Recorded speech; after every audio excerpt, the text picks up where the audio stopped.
an immense pleasure to welcome you all on behalf of Children's Academy to the 6th episode of Executive Uprising, a career podcast.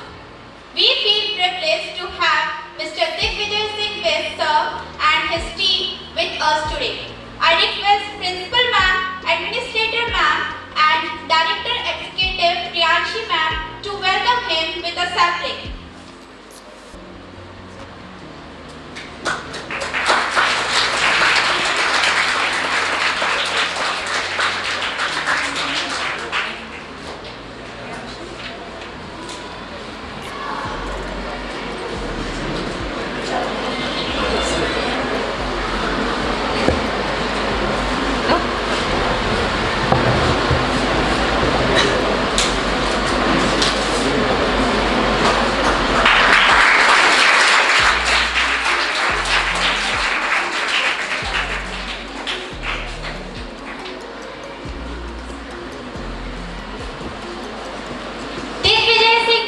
A former student of Children's Academy, has emerged as a prominent figure in the realm of ethical hacking.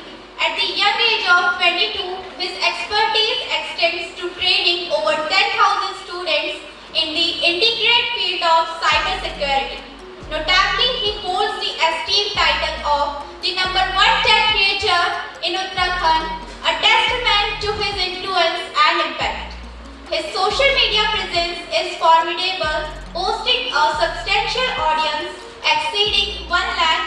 On these platforms, Digvijay diligently shares insights, tutorials, and knowledge related to ethical hacking and cybersecurity.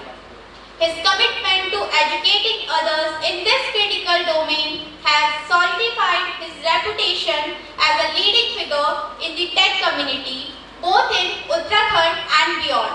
Ladies and gentlemen, please join me in welcoming to the stage a distinguished individual, an ethical hacker of exceptional merit, the esteemed Digvijay Singh Best.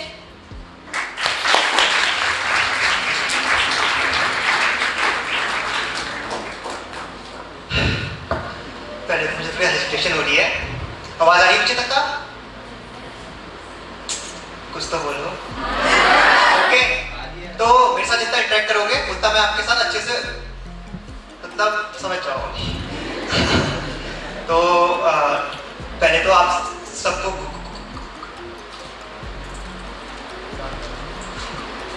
Good afternoon. पहले आप सभी को आज हमारा 17 नवंबर है, तो आज international student day है। तो मेरे लिए बहुत बड़ी अपॉर्चुनिटी है, मैं आज यहाँ सामने खड़ा हूँ एज अ टीचर, क्योंकि मैं भी कभी वहाँ बैठता था जहाँ आज आप लोग बैठे हो। आज मैं यहाँ खड़ा हूँ आप लोगों के सामने। आपको मतलब मुझे ये उम्मीद नहीं थी कि मैं खड़ा होऊंगा। मेरे अंदर एक बहुत बड़ी वो थी, मतलब प्रॉब्लम क्या बोले, मैंने उसको अपनी स्ट्रेंथ बनाई। मेरी वीकनेस थी, मुझे मतलब स्पीकिंग से डर लगा था, पब्लिक स्पीकिंग से। क्यों? क्योंकि मुझे थोड़ा स्टैमिक प्रॉब्लम थी। ये नॉर्मल चीज़ है, हम में से बहुतों को होती है, लेकिन एक ये होता है कि उस समय ना बच्चे ओपन नहीं हो पाते हैं। और मेरी एज में ये होता है कि जैसे आप बोलने की कोशिश करो तो मतलब बच्चे मोटिवेट करने वाला कोई नहीं होता है, तो बच्चे हंसते हैं। तो इस वजह से मैंने कभी मैंने 12 तक का, मैंने 8 तक का पढ़ा है, लेकिन मैं आज तक कभी स्टेज पे नहीं गया, अपनी लाइफ टाइम में कभी नहीं गया। मैं मतलब जैसे मैम लोग इन्वाइट करते थे कि आपको न्यूज़ बोलनी है या आपको कुछ बोलना है, तो मैं स्टेज पे जाता था, मैं शांत हो जाता था, बिल्कुल म्यूट। बच्चों को लगता था गूंगा है, बोलता ही नहीं है। तो जैसे मैं क्लास में जाता था, तो जैसे अब ये होता है कि मैं बच्चों के साथ हेजिटेट नहीं करता हूँ, तो मैं उनके साथ बोलता था।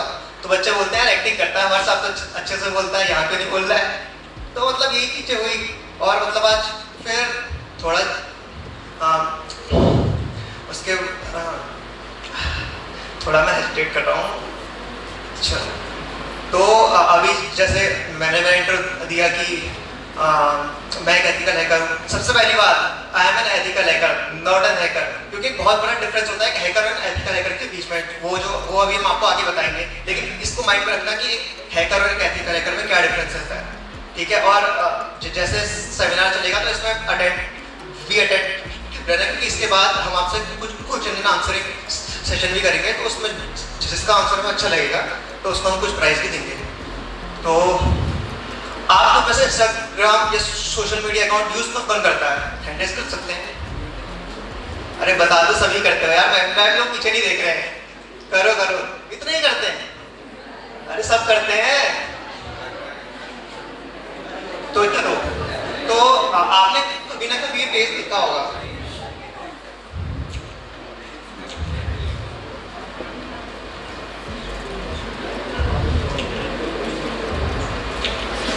तो here you can see this is my page, यहाँ मैं एथिकल हैकिंग में बच्चों को साइबर सिक्योरिटी सिखाता हूँ। अभी हम अराउंड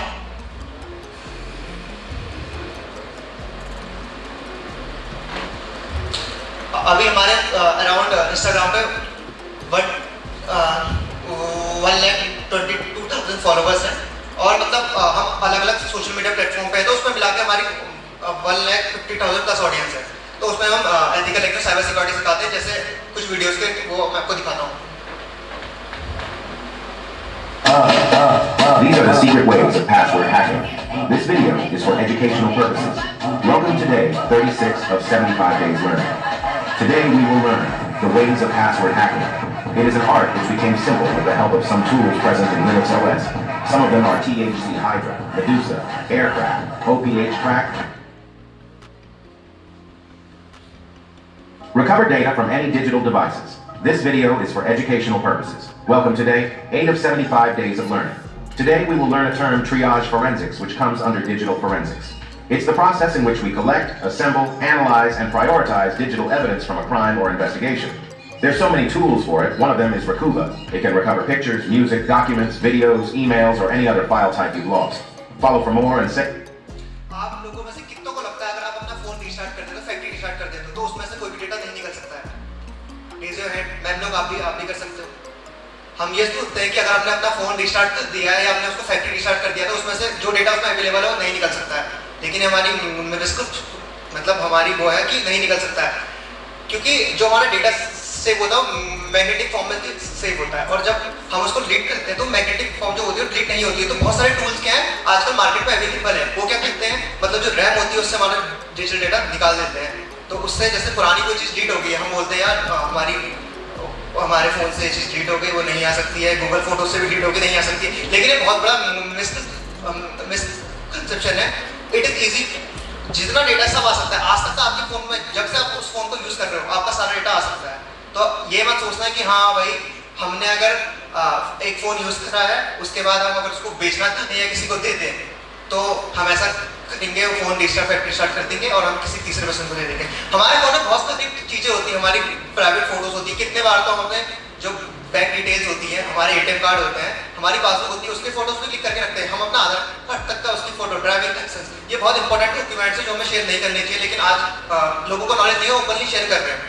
तो हमें जब भी मैं आपको एक छोटी सी टिप बताता हूँ कि आपको क्या करना चाहिए। एक बार आपने फैक्ट्री रिस्टार्ट कर दिया तो आप अपने फ़ोन को दोबारा ऑन कीजिए, ठीक है? उसमें कोई फाइल ऑनलाइन अपलोड कीजिए, उसके बाद उसको दोबारा फैक्ट्री रिस्टार्ट कीजिए। इससे क्या होगा, जो पुराना मैग्नेटिक डेटा होगा वो क्या होगा, वो उसी से रिप्लेस हो जाएगा जो नया उसका होगा। अब कोई अगर उसको मतलब कोई रैम से अगर वो डेटा निकालना चाहेगा तो वो नहीं निकाल पाएगा, और वो डेटा निकलेगा जो पुराना होगा, और जितना पुराना डेटा होगा आपका इरेज हो जाएगा। यही एक वन एंड ओनली वो है जिससे आप बच सकते हो, वरना निकल सकता है अगर ये। बाकी आप में से किस किस को साइबर सिक्योरिटी और हैकिंग के बारे में पता है? हैकिंग के बारे में सबको पता होगा। साइबर सिक्योरिटी और एथिकल हैकिंग किसी को, आप जैसे आपकी एज में मैं भी था, तो हैकिंग बच्चों को क्या लगता है? हैकिंग मतलब इंस्टाग्राम हैक कर दो, हैकिंग मतलब किसी के बैंक में से पैसा निकाल दो। अभी हमें मतलब जैसे अभी उत्तराखंड में इस चीज़ की मतलब लोगों को नॉलेज नहीं है कि एथिकल हैकिंग क्या होती है, साइबर सिक्योरिटी क्या होती है। अभी जैसे हमारा मतलब आपने न्यूज़ देखी होगी, तो आपने साथ में न्यूज़ में देखा होगा कि अभी हम उत्तराखंड के सबसे टॉप नंबर की क्रिएटर है जो साइबर सिक्योरिटी और एथिकल हैकिंग सिखा रहे हैं इस फील्ड में। बाकी एंटरटेनमेंट फील्ड में बहुत खतरे हैं। आप जानते हो कि सौरभ वो ब्लॉग्स बनाता है, तो वो उनकी फील्ड अलग है। तो हमने सोचा कि जब लोग उसको एंटरटेनमेंट उसके लिए यूज़ कर ले, हम उसको किसी और पर्पस के लिए यूज़ कर सकते हैं। तो हमने उसे सोचा कि क्यों ना इससे बच्चों को पढ़ाया जाए। तो पढ़ाते पढ़ाते मैं एक चीज़ पिछले 4 साल से कर रहा हूँ, और आज हमने एक प्लेटफॉर्म मैं यहाँ खड़ा हूँ, और मैं अपने स्कूल को बहुत मतलब प्राउड फील कर रहा हूँ कि आज हमारे स्कूल ने मुझे इन्वाइट करा और मैं आज आपके सामने खड़ा हूँ। आप लोग के लिए मतलब कितने बच्चे होंगे यहाँ आए होंगे, वो तो उनके लिए उतनी बड़ी बात नहीं होगी, लेकिन मेरे लिए बहुत बड़ी बात है। ये मेरे लिए पहला प्लेटफॉर्म है जहाँ मैं होस्ट कर रहा हूँ। इससे पहले मैं बच्चों को पढ़ाता था तो जूम क्लासेस, वेब क्लासेस, उसमें उतना वो नहीं होता था कि यार जूम क्लासेस में क्या ही है, बच्चा तुम्हें देख नहीं रहा है, जूम क्लासेस में आपको उसको नॉलेज देनी है। लेकिन आज मैं आया, मुझे इतनी हेजिटेशन हो रही है, धीरे धीरे आपसे इंटरेक्ट कर रहा हूँ तो हेजिटेशन हट रही है। तो आप में से कितने लोग साइबर सिक्योरिटी और एथिकल हैकिंग के बारे में जानते हैं? हैकिंग के बारे में और कौन जानता है? कोई तो होगा। माइक पास करा दीजिए सर। आप अपने उससे बताइए हैकिंग क्या होती है। लिस्ट दिए मैम आपके पास आ जाएगी, आपको माइक पास कर।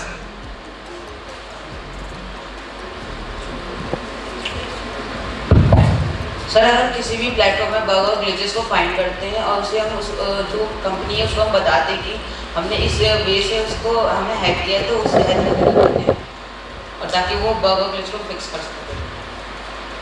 और कोई? Very good. आप में से और कोई? एनीवन? अभी तो बहुत हैंड रेज हुए थे यार, कहाँ चले गए? डांट थोड़ी रहो यार, जैसे आप लोग थे वैसे मैं हूँ, जो मन में आ रहा है बोलो। एग्जाम थोड़ी चल रहा, नंबर थोड़ी काट रहा हूँ तुम्हारे, प्रैक्टिकल में नंबर नहीं दूंगा करके तुम्हें। अरे बोल लो यार। उत्कर्ष था यहाँ कहीं भीड़ में, उत्कर्ष को पकड़ाओ mic.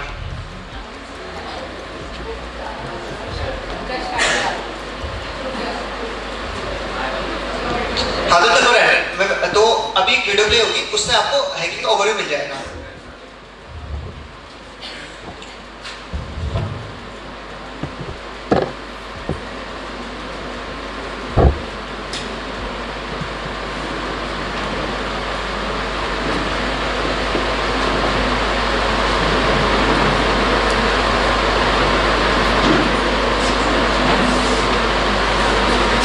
We humans are highly tech-savvy in today's times. With the extensive use of the internet and modern technologies, there is a massive challenge in protecting all our digital data, such as net banking information, account credentials, and medical reports, to name a few. Have you heard about the deadly WannaCry ransomware attack? The attack happened in May 2017 in Asia, and then it spread across the world. Within a day, more than 230,000 computers were infected across 150 countries. The WannaCry cryptoworm encrypted the data and locked the users out of their systems. For decryption of the data, the users were asked for a ransom of $300 to $600 in Bitcoin. The users who used the unsupported version of Microsoft Windows and those who hadn't installed the security update of April 2017 were targeted in this attack. The WannaCry attack took a toll on every sector. Top-tier organizations like Hitachi, Nissan, and FedEx had to put their businesses on hold as their systems were affected too. Now, this is what you call a cyber attack. To prevent such attacks, cybersecurity is implemented. We can define cybersecurity as the practice of protecting networks, programs, computer systems, and their components from unauthorized digital attacks. These illegal attacks are often referred to as hacking. Hacking refers to exploiting weaknesses in a computer network to obtain unauthorized access to information. A hacker is a person who tries to hack into computer systems. This is a misconception that hacking is always wrong. There are hackers who work with different motives. Let's have a look at 3 different types of hackers. Black hat hackers are individuals who illegally hack into a system for monetary gain. On the contrary, we have white hat hackers who exploit the vulnerabilities in a system by hacking into it with permission in order to defend the organization. This form of hacking is absolutely legal and ethical. Hence, they are also often referred to as ethical hackers. In addition to these hackers, we also have the gray hat hackers. As the name suggests, the color gray is a blend of both white and black. These hackers discover vulnerabilities in a system and report it to the system's owner, which is a good act. But they do this without seeking the owner's approval. Sometimes gray hat hackers also ask for money in return for the spotted vulnerabilities. Now that you have seen the different types of hackers, let's understand more about the hacking that is legal and valid, ethical hacking, through an interesting story. Dan runs a trading company. He does online trading with the money his customers invest. Everything was going well, and Dan's business was booming, until a hacker decided to hack the company's servers. The hacker stole the credentials of various trading accounts. He asked for a lump sum ransom in exchange for the stolen credentials. Dan took the hacker's words lightly and didn't pay the hacker. As a result, the hacker withdrew money from various customers' accounts, and Dan was liable to pay back the customers. Dan lost a lot of money, and also the trust of his customers. After this incident, Dan gave a lot of thought as to what could have gone wrong with the security infrastructure in his company. He wished there was someone from his company who could have run a test attack to see how vulnerable his systems were before the hacker penetrated into the network. This was when he realized he needed an employee who thinks like a hacker and identifies the vulnerabilities in his network before an outsider does. To do this job, he hired an ethical hacker, John. John was a skilled professional who worked precisely like a hacker. In no time, he spotted several vulnerabilities in Dan's organization and closed all the loopholes. Hiring an ethical hacker helped Dan protect his customers from further attacks in the future. This, in turn, increased the company's productivity and guarded the company's reputation. So, now you know hacking is not always bad. John, in this scenario, exposed the vulnerabilities in the existing network, and such hacking is known as ethical hacking. We humans are highly tech savvy in today's. अब आप लोगों ने देखा होगा ethical hacking क्या होती है, आया कुछ समझ में? बोल दो भाई, मुझे थोड़ा हल्का सुनाई देता है, दूर का भी नहीं दिखता है भाई, ग्लासेस मैंने वहां रखे हैं। हाउ इज द जोश? तो आपको पता चल गया हैकिंग क्या होती है? अभी अपने वीडियो देखिए कि बोर हो रहे हो, आप सब बोल रहे हो कि सर को प्रैक्टिकल दिखाएं, तो प्रैक्टिकल के लिए बुलाते हैं वो आपके प्यारे मैथ सेक्शन नबीस सर को। आपने लाइव लोकेशन हमेशा शेयर करी होगी, व्हाट्सएप पे लाइव लोकेशन शेयर करते हैं हर जगह, तो उसमें क्या होता है? लाइव लोकेशन का मतलब क्या होता है? बोलो बोलो। अगर हम लाइव लोकेशन शेयर करते हैं, लाइव लोकेशन का मतलब क्या होता है? आप अभी जहां हो उस समय की लोकेशन शेयर होगी नहीं होगी? ठीक है, तो अभी मैं आपको अपनी लाइव लोकेशन भेजता हूँ।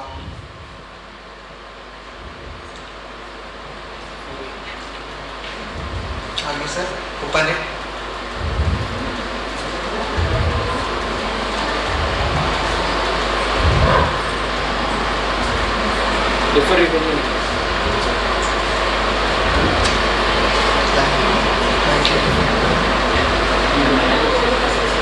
डायवर्जन आगे दिखाना आपको सर। न्यू दिल्ली। जोर से बोलिए सर। Mic mic.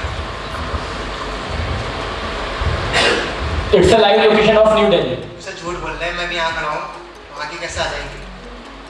सर फिर से देखिए, न्यू दिल्ली। तो ये सब चीज ये होता क्या है?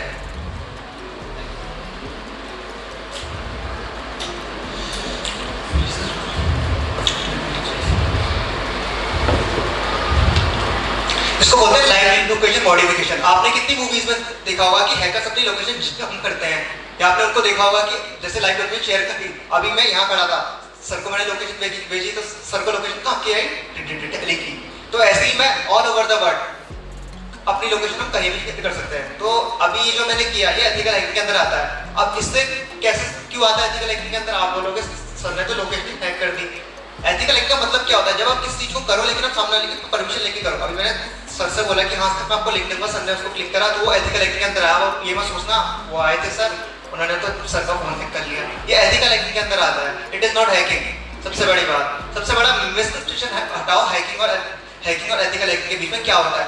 एथिकल हैकिंग वो होती है जिसमें एथिक्स लगते हैं कि हाँ भाई हमारे कुछ रूल्स होते हैं, कुछ बाउंड्री होती है, हम उसके पार नहीं चल सकते हैं। लेकिन हैकिंग क्या होती है? उसके लिए कोई रूल नहीं है, कोई बाउंडेशन नहीं है, उसके लिए उसका स्पेस बहुत बड़ा है। तो एथिकल हैकिंग जो साइबर सिक्योरिटी डोमेन होता है उसका एक छोटा सा फ्रैक्शन है, छोटा सा पार्ट है। साइबर सिक्योरिटी बहुत बड़ा डोमेन है, उसके अंदर बहुत सारी चीजें आती है, लेकिन एथिकल हैकिंग छोटा सा पार्ट है। तो अभी हम आपको बताएंगे कि साइबर सिक्योरिटी होता क्या है।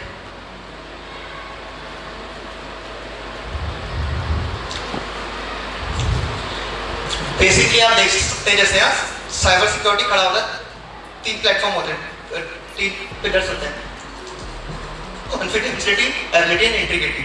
सबसे पहला पिलर होता है कॉन्फिडेंशियलिटी। कॉन्फिडेंशियलिटी का मतलब अगर यहाँ पे एक लॉकर रूम है, ठीक है, तो उसमें जितने स्टूडेंट हैं, जैसे उत्कर्ष का एग्जांपल ले लेते हैं, मैं उसी को जानता हूँ भाई, उसी का नाम लूंगा, ठीक है। उत्कर्ष का लॉकर रूम है तो उसको एक्सेस खाली उत्कर्ष कर सकता है। अब ऐसा नहीं कि नवनीत का आएंगे उत्कर्ष का लॉकर खोल लेंगे और उसमें सामान निकाल लेंगे, ये पॉसिबल तो नहीं है ना, उसको लेंगे कॉन्फिडेंशियलिटी के अंदर। अब आता है इंटीग्रिटी।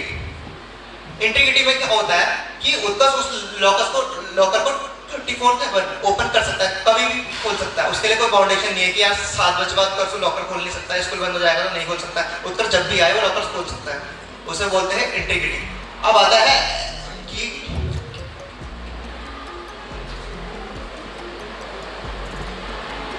अवेलेबिलिटी, कि उत्कर्ष को जो लॉकर के अंदर चीज है वो खाली उत्कर्ष को भी मिल सके। जैसे उत्कर्ष ने लॉकर में फोन रख लिया, अब ऐसा नहीं हो सकता है कि मैं जाऊं मैंने उत्कर्ष का फोन निकाल लिया, ये तो नहीं हो सकता है ना, क्योंकि उत्कर्ष का लॉकर है। तो साइबर सिक्योरिटी के 3 प्लेटफॉर्म होते हैं, तो ये मेजर 3 प्लेटफॉर्म होते हैं साइबर सिक्योरिटी, जिसमें पूरी साइबर सिक्योरिटी खड़ी होती है। और अभी भी जैसे बड़ी बड़ी कंपनीज होती है, उनका इंफ्रास्ट्रक्चर जो भी होता है वो इसी पर डिपेंड करता है कि हाँ भाई ये 3 पिलर होने चाहिए। हमारे स्कूल में भी आप देखोगे हर प्लेटफॉर्म में ये 3 पिलर वो करते हैं, स्टैंड करते हैं। हमारे स्कूल में भी आप देख रहे होगे, हमारे स्कूल में अलग अलग जगह ये सब चीजें यूज होती है।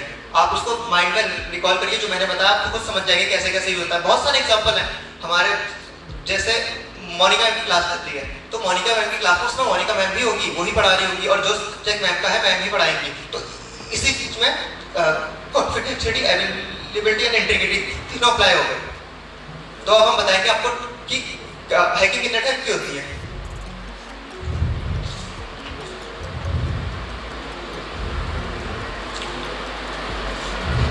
हैकिंग बेसिकली 4 टाइप्स की होती है। पहले तो अगर हम किसी नेटवर्क को हैक करते हैं, अब नेटवर्क हैकिंग का मतलब क्या होता है, नेटवर्क के अंदर आगे आपके वाईफाई जितने भी सिग्नल्स होते हैं। अब वाईफाई हैकिंग में अगर मैं आपको बोलूँ, आपने कितनी जगह देखा होगा, आप मतलब अलग अलग क्या प्लेस में जाते हैं, रेस्टोरेंट में जाते हैं, वहाँ आपसे बोला जाता है कि वाईफाई फ्री है, आप कनेक्ट कर लो, जितना आप डेटा यूज करना चाहो आप चला सकते हो। अब आप भी चीज़ें डाउनलोड करने लग जाते हो, कोई इंस्टाग्राम में मैसेज करेगा, कोई किसी दोस्त को मैसेज करता है, कोई उसको वीडियो शेयर करता है, कोई अपनी कॉन्फिडेंशियल डेटा भी शेयर करता है। लेकिन अगर मैं क्या बोलूँ, अगर आप किसी वाईफाई से कनेक्टेड और फ्री है, और उसमें कोई हैकर बैठ के जो मैलिशियस हैकर होगा वो बैठ के आपका जितना डेटा वो मॉनिटर कर सकता है। मतलब आप जो भी कर रहे हो, अगर आप पासवर्ड डाल रहे हो तो वो पासवर्ड प्लेन टेक्स्ट में उसको दिखेगा, अगर आप कोई मैसेज भेज रहे हो उसको भी वो प्लेन टेक्स्ट में देख सकता है।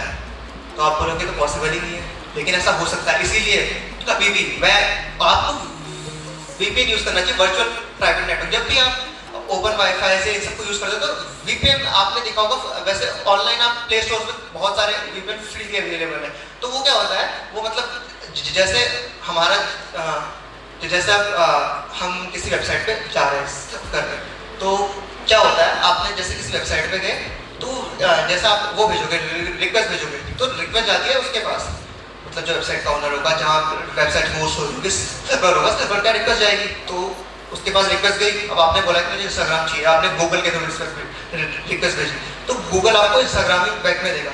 अब अगर ऊपर से अगर वो ओपन होगा और ऊपर से कोई तीसरा पर्सन वो सब देख रहा है कि हाँ भाई क्या हो रहा है, आपने पासवर्ड डाला, वो सर्वर पे जा रहा है, वो भी वो देख सकता है। लेकिन अगर आप VPN यूज करोगे तो भाई उसके ऊपर एक मतलब आप वो उसको मतलब वो जो डेटा होगा उसको मॉनिटर नहीं कर पाएगा। अब आपको समझ में आ गया। अब उसी तरीके से आता है ये आ गया कि कंप्यूटर हैकिंग। तो कंप्यूटर हैकिंग में आपको बताइए कंप्यूटर हैकिंग में कि हाँ भाई, अब मैं आपको एक अगर एग्जांपल दूं, अगर मैं बोलूंगा मैं एक छोटी सी पेन ड्राइव, बस छोटी सी पेन ड्राइव पे ज़्यादा बड़ी भी नहीं है, आप इसको जेब में लेके कैरी कर सकते हो, मैं किसी लैपटॉप में इंजेक्ट कर दूंगा या कुछ भी कर दूंगा, वो पूरा सिस्टम का एक्सेस मेरे पास आ जाएगा। आप बोलोगे सर ये तो पॉसिबल ही नहीं है, अब प्रैक्टिकल के लिए मैं अपनी उसको तो लगा नहीं सकता हूँ ना। तो मतलब ऐसा होता है, तो उसको बोलते USB टर्की करके होता है, उसको अगर आप किसी सिस्टम में लगाओगे वो कैसे होता है, उस पेन ड्राइव को ऐसा वो करा जाता है, उसमें ऐसे मालवेयर एग्जीक्यूट हो सकते हैं। अब आप बोलोगे सर उसमें तो फायरवॉल भी होती है, फायरवॉल तो पकड़ लेगी, उसमें ऐसा कोड एग्जीक्यूट होता है, जैसे ही आप उसको इंजेक्ट करोगे पहले ही जाके ऑटोमेटिकली फायरवॉल को पहले ऑफ करेगा, क्योंकि फायरवॉल एक मेजर वॉल होती है जो मतलब एक अटैक को होने से रोकती है, सबसे बड़ी बात। लेकिन जैसे ही आपने पेन ड्राइव इंजेक्ट करेगी वो क्या करेगा, फायरवॉल को बंद कर देगा। तो फायरवॉल अगर बंद हो गई तो फिर तो डेटा आएगा जाएगा, आपको पता ही नहीं चलेगा, और आपको नोटिफिकेशन भी नहीं आएगा कि आपका डेटा जा रहा है। अब उसके अंदर आ गया पासवर्ड हैकिंग। अब ये तो इंटरेस्टिंग टॉपिक हुआ, आप सब जानते होंगे सर पासवर्ड कैसे हैक होता है, इंस्टाग्राम का, फेसबुक का, सोशल मीडिया अकाउंट्स का, जीमेल अकाउंट, आपके इंटरनेट बैंकिंग आजकल यूज करते हो आप, तो वो सब पासवर्ड हैकिंग में आता है। उसके बाद आता है आपका वेबसाइट हैकिंग। अगर जैसे एग्जांपल लेते हैं हमारे स्कूल की वेबसाइट का, चिल्ड्रंस एकेडमी की वेबसाइट है, तो अगर आपको जैसे वो होस्ट हो रही है तो ऐसा नहीं हो सकता कि वो हैक नहीं हो सकती है। हर किसी की मैं यहाँ खड़ा हूँ तो मैं बोल रहा हूँ कि जो सिक्योरिटी होती है मतलब 100% सिक्योरिटी पॉसिबल ही नहीं है, चाहे कितने भी, अगर गूगल है, गूगल में बग्स निकलते हैं, वल्नरेबिलिटीज निकलती है। अब गूगल जैसी इतनी बड़ी कंपनी है, जब वहाँ बग निकल सकते हैं तो भाई हम लोग क्या है, हमारी वेबसाइट्स क्या है, तो मतलब कोई भी चीज़ 100% सिक्योर नहीं है। तो मतलब वही चीज़ आता है। अब जैसे आपने देखा होगा कभी कभी जैसे एग्जाम का टाइम आता है, CBSE की वेबसाइट आती है, तो क्या होता है, जैसे आप लोग सर्च करोगे आप आता ही नहीं, रिजल्ट आता ही नहीं, उसमें क्या होता है, जो वेबसाइट में लोड लगा होता है कि हाँ भाई वो इतना ही लोड ले सकती है, इतना ही लोग अगर रिक्वेस्ट भेजेंगे तो उस रिक्वेस्ट को फॉरवर्ड कर सकती है। उस समय क्या होता है, बहुत सारे बच्चे हैं, लाखों बच्चे होते हैं, करोड़ों बच्चे होते हैं जिनका CBSE का रिजल्ट आता है, उस समय रिक्वेस्ट भेजते हैं, तो रिक्वेस्ट क्या होता है, कुछ ही बच्चों की लोड होती है, कुछ बच्चों की लोड नहीं पाती, क्योंकि वो जो सर्वर पोस्ट हो रहा है उसकी कैपेबिलिटी ही उतनी है कि वो उतनी रिक्वेस्ट दे सकता है। उसके बाद दोबारा रिफ्रेश करते हो तो लोड हो जाता है। उस समय क्या होता है, जो सर्वर होता है थोड़ा कूल डाउन हो जाता है, कुछ बच्चों ने अपना रिजल्ट देख लिया रहता है तो वो साइड बंद कर देते हैं। तो वैसी वेबसाइट हैकिंग में मैं आपको बताता हूँ कि आप ये अटैक खुद कर सकते हो, कोई कर नहीं आएगा। हमारी फिटनेस एकेडमी की वेबसाइट है, वैसे अनएथिकल होता है, मैं करके नहीं दिखाऊंगा।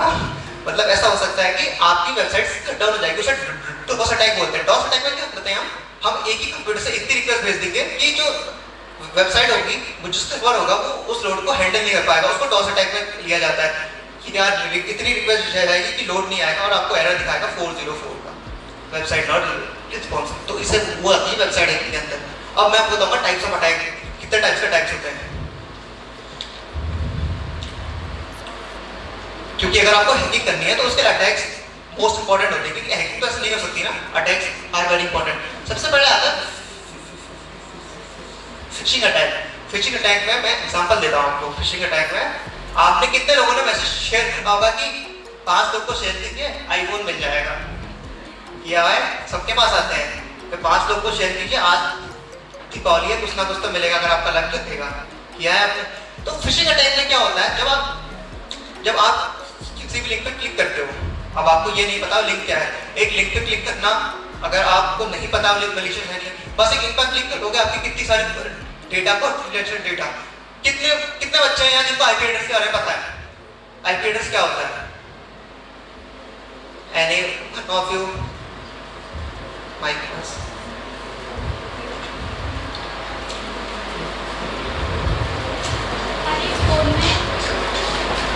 हर एक फोन में आईपी एड्रेस दिया होता है। अगर किसी का फोन खो जाएगा तो अगर उस आईपी एड्रेस से हम उस फोन की लोकेशन पता लगा सकते हैं। नहीं, वो आईपी एड्रेस नहीं होता, वो नंबर होता है, EMI IEMI number. IP address होता है इंटरनेट प्रोटोकॉल एड्रेस। वो आपका एड्रेस होगा जिस एड्रेस से आप इंटरनेट पे जा रहे हो, उस एड्रेस से इंटरनेट को सर्व कर रहे हो। वो आपकी, जैसे मैं बताता हूँ, जैसे हमारा चिल्ड्रंस अकेडमी, ठीक है, इसकी लोकेशन क्या है, ये हल्दुचड़ में है, हल्दुचड़ बख्तूपुरम में स्थित है, ठीक है, यहाँ चिल्ड्रंस अकेडमी। अब आईपी एड्रेस क्या होता है, आप अपने घर पे जाओगे, अपने फोन से अपने इंटरनेट सर्व करा तो उसके पास क्या जाता है, हर वेबसाइट का भी अपना आईपी एड्रेस होता है। तो 2 टाइप्स के आईपी एड्रेस होते हैं, स्टैटिक और डायनेमिक आईपी एड्रेस। हम जो यूज करते हैं डायनेमिक आईपी एड्रेस होता है, वेबसाइट जो यूज करती है स्टैटिक आईपी एड्रेस होता है, वो चेंज नहीं होता है। अब गूगल का भी अपना आईपी एड्रेस होता है, अब गूगल का भी अपना आईपी एड्रेस होता है, लेकिन अगर आप आईपी एड्रेस याद करने बैठोगे नंबर्स में होता है 108.105.106।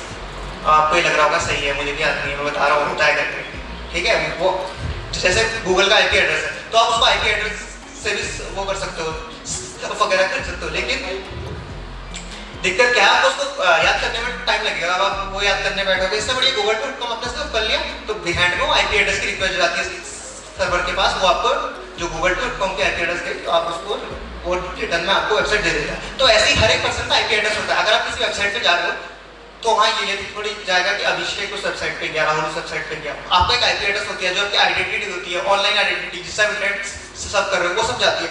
और अगर किसी को आपका आईपी एड्रेस पता है वो आपकी लोकेशन निकाल सकता है, हाँ वही निकाल सकता है। अगर आप इस लिंक पे क्लिक करोगे, किसी भी लिंक पे क्लिक करोगे, अगर अभी मैंने एक एग्जांपल देता हूँ, जैसे बहुत सारी वेबसाइट्स है ऑनलाइन अवेलेबल है, वो क्या करती है, लिंक पे क्लिक करती है, आपने लिंक फॉरवर्ड कर दिया, मैंने नवनीत सर को लिंक भेज दिया, ठीक है, नवनीत सर ने उस लिंक पे क्लिक करा, मुझे नवनीत सर का आईपी एड्रेस, ने कौन से वक्त को उस आईपी एड्रेस को क्लिक करा, सर की फ़ोन की जितनी इन्फॉर्मेशन है कि सर कौन सा ब्राउजर यूज़ कर रहे हैं, उसमें सर भी कौन सा अपडेट यूज़ कर रहे हैं, अगर मुझे पता होगा कि सर का फ़ोन पिछले मंथ से अपडेट नहीं हुआ है, तो मैं जो अभी जो वर्नेबिलिटी चल रही होगी, रीसेंट वर्नेबिलिटी, उसको एक्सप्लॉइट करके सर का फ़ोन हैक कर सकता हूँ। It is very simple. तो कभी भी आप फ्यूचर में अगर आप किसी लिंक पे क्लिक कर रहे हो तो मत करिए। अननोन लिंक पे क्यों क्लिक करना है भाई? जब आपको पता है उससे आपका सेंसिटिव डेटा लीक हो सकता है, तो उनको नहीं करना चाहिए लोग लिंक पे। अब दूसरा अटैक आता है सोशल इंजीनियरिंग अटैक। ये सबसे हार्मफुल अटैक होता है, सोशल इंजीनियरिंग अटैक। क्योंकि मैं आपको बताता हूँ, मेरा लैपटॉप है या जैसे माइक है, इसका काम क्या है? जैसे माइक है, ये मेरी मतलब माइक है, इससे आवाज़ आ रही है, स्पीकर से आ रही है। वो जो लैपटॉप है उसका काम है, जो उसको हम वो देंगे, कमांड देंगे, वो एग्जीक्यूट होगा और वो कमांड से काम करेगा। लेकिन ह्यूमन एक ऐसी चीज़ है जिसको वो कर सकते हो, एक्सप्लॉइट कर सकते हो। अगर मैंने नवनीत सर से बोल दिया कि सर इस लिंक पे क्लिक कर दीजिए और 500 रुपये मिल जाएंगे, और सर को मुझे भरोसा है, सर तो क्लिक कर देंगे, यार दिग्विजय ने बोला है मिल जाएंगे। अब सर ने कर दिया लिंक पे क्लिक, मैंने सर की कोई कॉन्फिडेंशियल इन्फॉर्मेशन ले ली। अब मैं इसका एक और एग्जाम्पल बताता हूँ। किसी ने आपको एक लिंक भेजा, आपने लिंक छोड़ा, उसमें इंस्टाग्राम का जो लॉगिन पेज है खुल गया, ठीक है? आपने लॉगिन पेज देखा, आपने कहा भाई नॉर्मल सा इंस्टाग्राम का लॉगिन पेज है। अब उसने लिंक कैसे बनाया? उसने यूज किया वाले अटैक को, फिशिंग अटैक को, सोशल इंजीनियरिंग अटैक को। फिशिंग अटैक में उसने लिंक ऐसा क्रिएट करा कि उसकी आईपी एड्रेस पे आपके पास जाएगी। सोशल इंजीनियरिंग अटैक में उसने ऐसा यूज करा कि उसने आपको मैनिपुलेट किया कि यार भाई ये है, इस पे जाके या इस वीडियो को देख ले, कुछ ऐसा कुछ भी, ठीक है? सोशल इंजीनियरिंग बहुत मतलब वास्ट है, मतलब सोशल इंजीनियरिंग कहीं भी हो सकती है, किस लेवल में हो सकती है मैं नहीं बता सकता यहाँ, वो इतना वास्ट है। अब आपने खोला, अब आपने लॉगिन पेज देखा हुआ instagram.com, ठीक है? अब आपने वहाँ पासवर्ड भी डाल दिया, अपना यूजर नेम भी डाल दिया, आपने लॉगिन करा, कुछ नहीं होगा। आप फिर डालोगे, क्या होगा? कुछ नहीं होगा। लेकिन जो आप डेटा वहाँ डाल रहे हो वो हैकर के पास जाएगा, जिसने वो लिंक जनरेट किया होगा, उसके पास आपका जो यूजर आईडी है, जो पासवर्ड है, वो चले जाएगा। उसके बाद आप कुछ नहीं कर सकते हो, आपका अकाउंट हैक हो गया। इसको सबसे बड़ा अटैक होता है सोशल इंजीनियरिंग अटैक, इसलिए बोला जाता है। क्यों? सबसे ज़्यादा अगर मैं बोलूँगा, सबसे ज़्यादा वैल्यूएबल चीज़ क्या है स्पेस के अंदर, साइबर स्पेस के अंदर? सबसे ज़्यादा वैल्यूएबल चीज़ क्या है? एनीवन? डेटा। सर स्टूडेंट नहीं हो अभी हम लर्निंग मोड पे हैं। तो हमारा डेटा जो है सबसे वैल्यूएबल चीज है, सबसे ज्यादा वैल्यूएबल। अगर आपके पास आपका पैसा चले जाएगा कोई नहीं, वो वापस आ जाएगा, लेकिन जो आपका डेटा वो चेंज नहीं हो सकता है। अगर आपका डेटा है, अगर आपका नाम दिग्विजय बिष्ट है, तो वो दिग्विजय, मेरा नाम दिग्विजय बिष्ट है तो दिग्विजय बिष्ट ही रहेगा। आज से जब से पैदा हुआ, जब से मेरा नाम पड़ा है, जब से मैं मर नहीं जाता, तब तक मेरा दिग्विजय बिष्ट ही रहेगा। उसको चेंज कर सकता है कोई? नहीं कर सकता है। अगर मेरी आइडेंटिटी कोई दूसरा बंदा यूज कर, मेरे का नाम, अगर आपका नाम बहुत इंपॉर्टेंट होता है, किसी को मेरा पूरा नाम पता है, मेरे डॉक्यूमेंट्स वो नाम क्या क्या है, तो अगर वो उस नेम को भी यूज, तो इसलिए आपका डेटा जो है बहुत इंपॉर्टेंट चीज होता है। और सबसे ज्यादा मतलब जो एक्सप्लॉइटेबल चीज होती है वो क्या होती है in the field of cyber space, जिसको आप बहुत इजीली, मोस्ट इजीली एक्सप्लॉइट कर सकते हो? आप ही बता दीजिए सर, आप भी स्टूडेंट हो, एनीवन ऑफ यू? सबसे ज्यादा एक्सप्लॉइटेबल चीज जिसको हम इजीली एक्सप्लॉइट कर सकते हैं, एनीवन? कोई तो बोलो। ऐसा लगता है मैं बोले जा रहा हूँ, आपको कुछ तो बस नहीं आ रहा है समझ में? जोर से बोलो यार, मुझे आवाज नहीं आती है, काम की खराब है मेरी। सबसे ज्यादा एक्सप्लॉइटेबल चीज है ह्यूमन बीइंग, उसको कैसे भी एक्सप्लॉइट कर सकते हो। बहुत सारे अटैक्स होते हैं कि हाँ मैंने बोल दिया कि आपने बहुत सारे देखे होंगे, जितने अटैक्स होते हैं सब मतलब एक ह्यूमन बीइंग है, ठीक है? उसको आप कैसे भी एक्सप्लॉइट कर सकते हो, कैसे भी। अब मैं ऐसे आपने और बहुत सारी चीजें होती हैं, जैसे अब मैं तीसरा अटैक बताता हूँ, man in the middle attack बोलते हैं उसे, ठीक है? अब मैंने नवनीत सर को भेजा मैसेज, ठीक है? अब नवनीत सर ने वहाँ से मैसेज देखा। अब व्हाट्सएप बोलता है एंड टू एंड एन्क्रिप्शन होती है, बीच में कोई मैसेज नहीं रीड कर सकता। अगर मैं बोलूँ कि ऊपर कोई तीसरा बंदा बैठा है और वो आपके मैसेज रीड कर सकता है, तो आपको कैसा लगेगा? आप बोलेगा इम्पॉसिबल है, लेकिन पॉसिबल है। वो होता है man in the middle attack से। क्योंकि अगर आपके फोन में कुछ ऐसा स्पाईवेयर मैलवेयर अपलोड है जो मतलब उसको एक्सेस दे रहा है कि हाँ भाई तीसरा बंदा बैठ के वो मैसेज रीड कर सकता है, तो फिर तो हार्मफुल है भाई। आपने मैसेज भेजा, किसी को भी भेज दिया। अब आजकल सबके होंगे यहाँ, बॉयफ्रेंड गर्लफ्रेंड सबके होते हैं, वो मत सबका होता है, ठीक है? तो आप लोग आपने मैसेज भेजा, हाँ चल स्कूल नहीं आना है, या आपने किसी दोस्त को भेजा, यार तू भी स्कूल मत जा, मैं भी स्कूल नहीं जाता हूँ। अरे इतना खुश मत हो, इसको भी देख लो, सबके होने वाली बात। स्कूल में है, मैं बाहर नहीं चलता हो, ठीक है? तो मतलब अगर आपने अपने दोस्त को मैसेज भेजा कि यार आज स्कूल नहीं आएंगे, उसने भी देख लिया हाँ नहीं आएंगे स्कूल। अब अगर बीच में से वो मैसेज देख रहे हैं प्रिंसिपल या आपने भेज दिया आज स्कूल नहीं आएंगे, हम स्कूल बंद करेंगे, स्पार्टन में बैठ के पार्टी करेंगे, उसने भी देख लिया हाँ भाई पार्टी करेंगे। अब man in the middle attack है, प्रिंसिपल सर ऊपर से थर्ड पर्सन देख रहे हैं, हम प्रिंसिपल को एक एग्जांपल लेते हैं कि सर देख रहे हैं। अब सर को तो पता चल गया कि राहुल और ऋतिक पार्टी करने, अरे अब सर सीधे पहुंच गए स्पॉट। अब स्कूल की ड्रेस में आप पहुंचे, सर ने कर दिया, आपने घर में फोन। तो ये चीज पॉसिबल होती है कि मैंने आपको एग्जांपल के थ्रू बताया कि man in the middle attack कैसा होता है। अब मालवेयर अटैक क्या होता है, आपने कितनी सारी एप्लीकेशन की कि इस एप्लीकेशन को डाउनलोड कर लो, आपका फोन क्लीन हो जाएगा, या आपकी फोन पे स्पेस भर रहा है तो आप इस एप्लीकेशन को डाउनलोड करो, वो चीज़ हट जाएगी।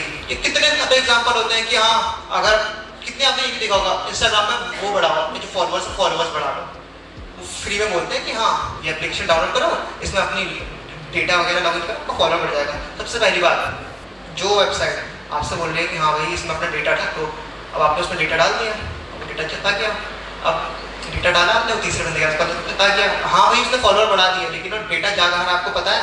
नहीं पता है ना। अगर आपने उसमें ईमेल पासवर्ड डाल दिया, आपने बहुत सारे लोग डालते हैं, आपकी एज में हमने भी की वो चीज़, लेकिन हमको नहीं पता है वो डेटा कहाँ जाता है। तीसरा बंदा कोई ऊपर से बैठा हुआ उसको देख रहा होगा, मॉनिटर करता होगा डेटा कि डेटा कहाँ जा रहा है। इसको अब फिफ्थ नंबर है brute force attack. Brute force attack क्या होता है? आप में से किसी को पता है ब्रूट फोर्स अटैक क्या होता है? किसी को भी नॉर्मल कीजिए, सीरियस वाले बच्चों के साथ पता होगा। एनीवन हैंड रेस कर लो, किसी को पता है? हाँ तो चलो ऐसा खुद ही नहीं, मैं बता दूं ब्रूट फोर्स अटैक क्या। Brute force attack mainly use होता है पासवर्ड हैकिंग में। अगर हमें किसी का पासवर्ड हैक करना है तो हम उसको, अगर हमें वाला अटैक हमारा वाला अटैक काम नहीं कर रहा है, फिशिंग अटैक, तो हम यूज करेंगे brute force attack. Brute force attack क्या होता है, हैकर क्या करता है, आप सभी का अकाउंट, बहुत बच्चे होंगे जिनका अकाउंट वो होगा प्राइवेट होगा, सबका अकाउंट पब्लिक होता है, और हम हर कोई उसमें डालता है कि यार आज हम नैनीताल गए, आज मेरा बर्थडे है, इस तारीख मेरा बर्थडे है, ये मेरे पापा का नाम है, आज सब कुछ। स्नैपचैट हर 2-2 सेकंड में आप स्नैप भेजते हो कि हाँ भाई आज हम यहाँ पे हैं, आज हम वहाँ पे हैं। अब स्नैपचैट पे कितनी रैंडम लोग की रिक्वेस्ट आती है, वो आप रिक्वेस्ट एक्सेप्ट भी करते हो।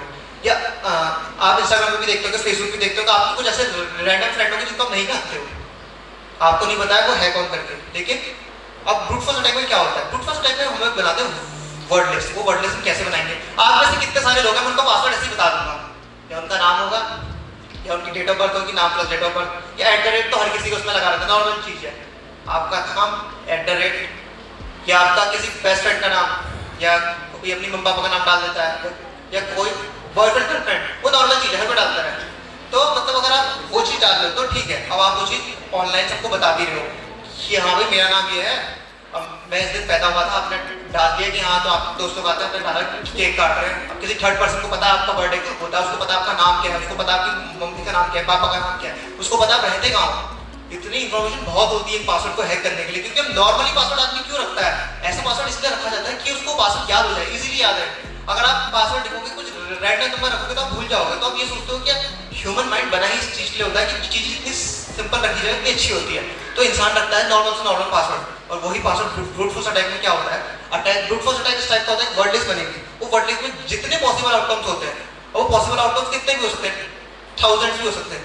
तो एक ब्रूट फोर्स अटैक अगर किसी अकाउंट में एग्जीक्यूट करता है, तो उस ब्रूट फोर्स अटैक में क्या होगा कि 1 बाय 1 जितने पासवर्ड वर्ड लिस्ट में है वो ऑटोमेटिकली जनरेट हो जाती है। आप उसको डेटा वो वर्ड लिस्ट जनरेट होगी, अब उसमें जितने भी हो सब जाएंगे। अब कभी कभी क्या होता है कि 5 अटैम्प्ट में या 100 अटैम्प्ट में वो पासवर्ड मिल जाता है, लेकिन कभी कभी क्या होता है मिलता ही नहीं है, मतलब बहुत टाइम भी लगता है। किसी का पासवर्ड अगर सिंपल होता है तो जल्दी खत्म हो जाता है। तो कभी भी अगर आप पासवर्ड रखते हो ना, तो ऐसी नॉर्मल चीज़ें मत रखो कि हाँ भाई हमारा नाम, तो और कभी भी वो मत रखा करो जैसे कोई भी वो रख लिया, अपने फोन का पैटर्न लिख लिया, जैसे हाथ हमारा पैटर्न रहता है 1536 ये सब। अब ब्रूट फोर्स अटैक से मैं बोलूँगा कि मैं आपका फोन पे अनलॉक कर सकता हूँ, नॉर्मल चीज़ है। उसमें क्या होगा, ब्रूट फोर्स अटैक में एक नॉर्मल एक मैं USB के थ्रू पेन ड्राइव एक्सेप्ट करूँगा, बस उसके बाद वो ब्रूट फोर्स अटैक एग्जीक्यूट होगा। उसमें जितने पॉसिबल आउटकम है भाई, जितने नंबर है, कितने पॉसिबल आउटकम्स हो सकते हैं आपको पता है, तो जितने नंबर है वो सब जाएंगे। जैसे ही नंबर करें फोन खुल गया आपके सामने आके, अब आप बोलोगे कि उतने टाइम बाद 5 टाइम बाद फोन 30 सेकंड का ब्रेक लगा देता है, तो वो पेन ड्राइव डिज़ाइन होगी, USB टाइप डिज़ाइन होगी, इसी तरीके से डिजाइन होगी कि हर 5 मिनट के बाद वो 30 सेकंड का या 1 मिनट का ब्रेक लेगी। तो वो ब्रेक लेगी, उसमें तक का आपका फोन रिबूट हो जाएगा, फिर पासवर्ड अटेम्प्ट ट्राई करेगा। कभी कभी इसमें वक्त भी लगता है, कभी कभी जल्दी भी जाता है। वो आपके लक के ऊपर डिपेंड करता है, हैकर के लक के ऊपर डिपेंड करता है वो कैसे करता है। तो ऐसे ही जस्ट बाकी तो मैंने सब बता दिया स्लाइड में, खाली फिशिंग अटैक वगैरह। अब मैं कुछ आपको प्रैक्टिकल बता रहा हूँ। प्रैक्टिकल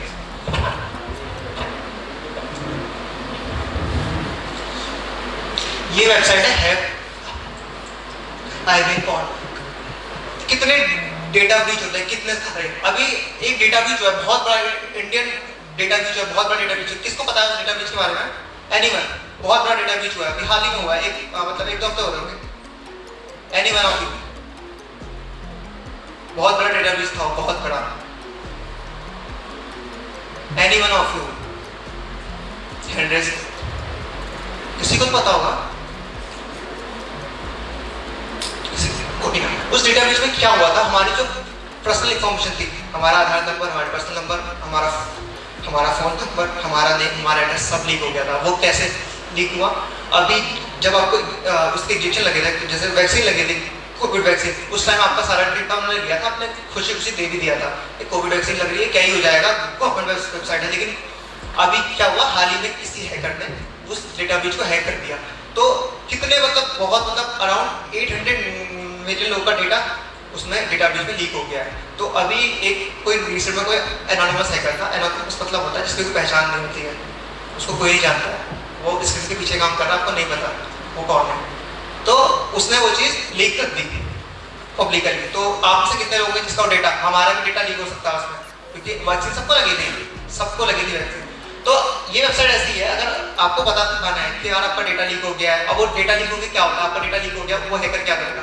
बहुत सारे लोग क्या होते हैं उस डेटा को खरीदते हैं अपनी मार्केटिंग उसके। क्यों? आपको बहुत सारे कॉल आते हैं यार ये आप लोन ले लीजिए। उनको कैसे पता चला आपको लोन की जरूरत है? आते नहीं आते हैं, या जैसे आप पास करेंगे पास करके आपको कॉल आएगा कि नीट की कोचिंग कर दीजिए, जेई की कोचिंग कर लीजिए, ठीक है, जॉब दे दीजिए। उनको कैसे पता है आपके पास जॉब नहीं है? उनको कैसे पता है आप घर पे बैठे हैं? ये तो आपको पता होगा, आपके पड़ोस वालों को पता होगा, ज़्यादा से ज़्यादा पड़ोसियों को सब पता रहता है क्या चल रहा है घर पे। तो उनको कैसे पता किया? वो सब क्या होता है, जो डेटा ब्रीच होता है उसमें क्या करते हैं, वो जो डेटा होता है उसको खरीद लेते हैं, जो बहुत बड़ी कंपनी होती है। ये जो हमें सामने तो अपने दिखता है कि वाला वेब चल रहा है सरफेस पर, पीछे बहुत चीज़ें काम करती है। हमारा डेटा गूगल लेता है, फेसबुक हमारा डेटा लेता है, इंस्टाग्राम हमारा डेटा। कितने बार आप लोगों के साथ ऐसा हुआ है कि आपने फोन साइड में रखा है, आप बात कर रहे हैं, आपने बात करी है, मुझे जूते चाहिए, थोड़ी देर बाद 1 घंटे बाद क्या होगा, आपको जूते का ऐड दिखाएगा, नाइकी, पूमा, ठीक है। आपको बोलोगे यार भूख लग रही है, ऊपर से जोमेटो का नोटिफिकेशन आएगा, शाही पनीर खा लो, ये खा लो, वो खा लो, आया होगा। अब जैसा आपने ऑनलाइन ऐप देखे होंगे जोमेटो की, तो उनका मेन वो क्या है, वर्क क्या है, आप बताओ। Anyone of you? जोमेटो की क्या चीज करते हैं, माइक पास करते हैं।